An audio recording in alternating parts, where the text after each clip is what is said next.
और वक्फ संशोधन कानून की वैधता को चुनौती देने वाली याचिकाओं पर सुप्रीम कोर्ट ने अपना फैसला सुना दिया है। सुप्रीम कोर्ट ने पूरे कानून पर रोक लगाने से इनकार कर दिया है। हालांकि कुछ धाराओं पर रोक लगाई है।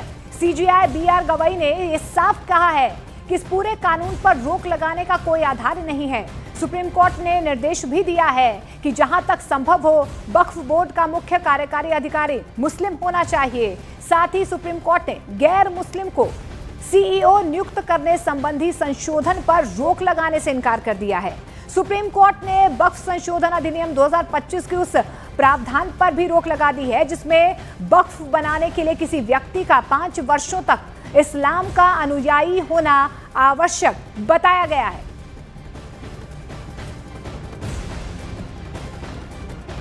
तो वक्फ संशोधन कानून की वैधता को चुनौती देने वाली याचिकाओं पर सुप्रीम कोर्ट की तरफ से अपना फैसला सुना दिया गया है। सुप्रीम कोर्ट ने पूरे कानून पर रोक लगाने से सीधे तौर पर इनकार कर दिया है। हालांकि कुछ धाराओं पर रोक लगाई गई है। सीजेआई की तरफ से ये कहा गया है कि इस पूरे कानून पर रोक लगाने का कोई भी आधार नहीं है। सुप्रीम कोर्ट ने निर्देश दिया है कि जहां तक संभव हो वक्फ बोर्ड का मुख्य कार्यकारी अधिकारी मुस्लिम होना चाहिए। साथ ही सुप्रीम कोर्ट ने गैर मुस्लिम को सीईओ नियुक्त करने संबंधी संशोधन पर रोक लगाने से इनकार कर दिया है। इसके अलावा सुप्रीम कोर्ट ने वक्फ संशोधन अधिनियम 2025 की उस प्रावधान पर भी रोक लगा दी है जिसमें वक्फ बनाने के लिए किसी व्यक्ति का 5 वर्षों तक इस्लाम का अनुयायी होना आवश्यक बताया गया था।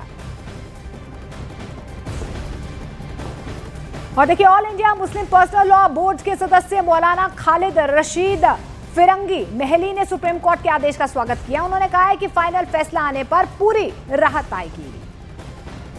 हमारे साथ इस वक्त मौजूद हैं फिरंगी महली साहब। सर, जिस तरीके से अभी जो आदेश आया है सुप्रीम कोर्ट को, जैसे हम देख रहे हैं, आप लोगों ने मांग की थी कि कंप्लीट स्टे हो इस पर, लेकिन स्टे नहीं आया। कई एक मामले पर जो है कोर्ट ने फैसला दिया है, आपके हक में भी है तो आपके खिलाफ भी है। नहीं, हम लोगों की यही डिमांड थी कि वक्फ अमेंडमेंट एक्ट 2025 पर कम्प्लीटली स्टे हो, लेकिन अभी ये इंटरिम फैसला है और हम ये एक्सपेक्ट करते हैं कि जब फाइनल फैसला आएगा तो हम लोग को मज़ीद रिलीफ हासिल होगी। लेकिन आज के भी फैसले में हम ये समझते हैं एक बड़ी कामयाबी है जिसमें कि कोर्ट ने इस बात को वाज़ेह किया है कि सेक्शन 3 और 4 पर स्टे लगाया है और ये वाज़ेह किया है कि 5 ईयर का प्रैक्टिसिंग मुसलमान होना ज़रूरी नहीं है किसी भी प्रॉपर्टी को वक्फ करने के लिए। और इस बात को भी वाज़ेह किया है कि जो सीईओ हो वक्फ बोर्ड का वो मुसलमान ही होना चाहिए। और उसी के साथ साथ जो over riding power district collector को दिए थे किसी भी प्रॉपर्टी को वक्फ डिक्लेयर करने के लिए, उस पर भी स्टे लगाया गया है। और ये भी कहा गया कि 3 गैर मुस्लिम को सदस्य में रख सकते हैं, कुछ इस तरीके के आदेश भी हैं। नहीं, इस सिलसिले में अभी बात वाज़ेह नहीं है क्योंकि जो बातें अभी तक आई हैं सामने उससे ये बात निकल के आई है कि शायद कोर्ट ने ये बात कही है कि अगर कोई कॉम्पिटेंट मुस्लिम ना मिले तब फिर आप मैक्सिमम 3 नॉन मुस्लिम्स को मेंबर बना सकते हैं। हालांकि इतनी बड़ी कम्युनिटी है और वक्फ जो है वो मुसलमानों का, इस्लाम का एक इंटीग्रल हिस्सा है, तो लिहाजा उसमें कॉम्पिटेंट मुसलमान ना मिलने का कोई सवाल नहीं उठता। वही वक्फ संशोधन बिल पर सुप्रीम कोर्ट के फैसले का मौलाना शहाबुद्दीन रिजवी बरेली ने समर्थन भी किया। उन्होंने कहा है कि अब वक्फ की जमीनों पर भू माफिया के कब्जे हटेंगे, उससे होने वाली आमदनी गरीब और कमजोर मुसलमानों के उत्थान के लिए खर्च की जाएगी। सुप्रीम कोर्ट ने वक्फ संशोधन बिल 2025 पर अपना फैसला सुना दिया है।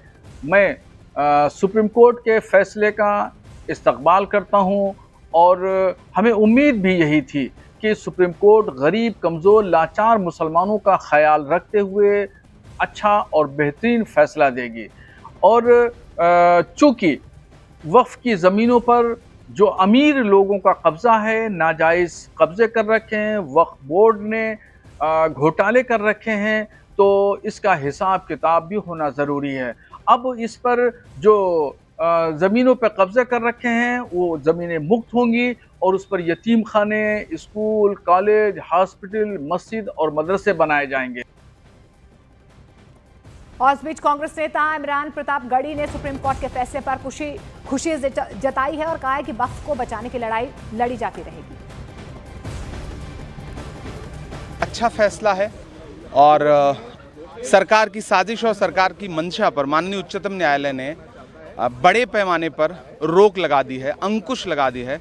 तो पूरे देश में अपनी ज़मीनें दान करने वाले लोग, धार्मिक कामों के लिए, सामाजिक कामों के लिए, जिनको ये डर था कि सरकार उनकी ज़मीनें लूटने की कोशिश करेगी, फौरी तौर पर उनको बहुत बड़ी राहत मिली। 5 साल का भी जिक्र किया है सुप्रीम कोर्ट ने कि इस्लाम कानूनी होना जरूरी नहीं है। नहीं, सरकार डिसाइड कैसे करेगी? आप फ्रेम कैसे करोगे? रूल कैसे फ्रेम करोगे? आप कैसे तय करोगे कि कौन 5 साल से प्रैक्टिस कर रहा है? ये तो आस्था का विषय है, ये तो अंतर्मन की बात है।